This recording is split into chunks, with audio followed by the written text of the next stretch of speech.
হাফিজ সাহেব যদি জিনে আক্রান্ত করে জাদু করে তাহলে সাধারণ মানুষের কি হবে চিন্তা করে করতে করতে এই গলাটা একেবারে ব্লক করে রাখছে। এরপরে অনেকবার রুকিয়া করতে করতে এটা খুলছে।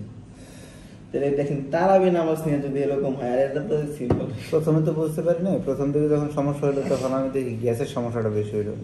পরে গ্যাসের জন্য ডাক্তার ভালো ভালো গ্যাস্ট্রোলজিস্ট এসে অনেক দেখাইছি, শেষ পর্যন্ত এন্ডোস্কোপি করছে, পেটের ভিতরে কিছুই নেই, গ্যাসের কিছুই পাওয়া যায় না। কিন্তু গ্যাসের কারণে আমি কিছু খেতে পারি না, আর এত বেঁচে খাই তারপরে গ্যাস হবে না। প্রথম সমস্যাটা শুরু হয়েছে আমার গ্যাস দিয়া, প্রচন্ড গ্যাস। মনে হয় অনেক কয়েকভাবে খাওয়াই জিনটা। ধরেন আপনাকে যদি স্বপ্নে না খাওয়াইতে পারি তাহলে পরে কি আপনি যখন খাবারটা, আমাদের সিস্টেম হচ্ছে যদি আমরা কোনো খাবার ঢেকে রাখি তাহলে খাবারটা যেন বিসমিল্লাহ বলে ঢেকে রাখি, তাহলে ওইটাতে শয়তান আপনার কোনো কিছু করতে পারবে না।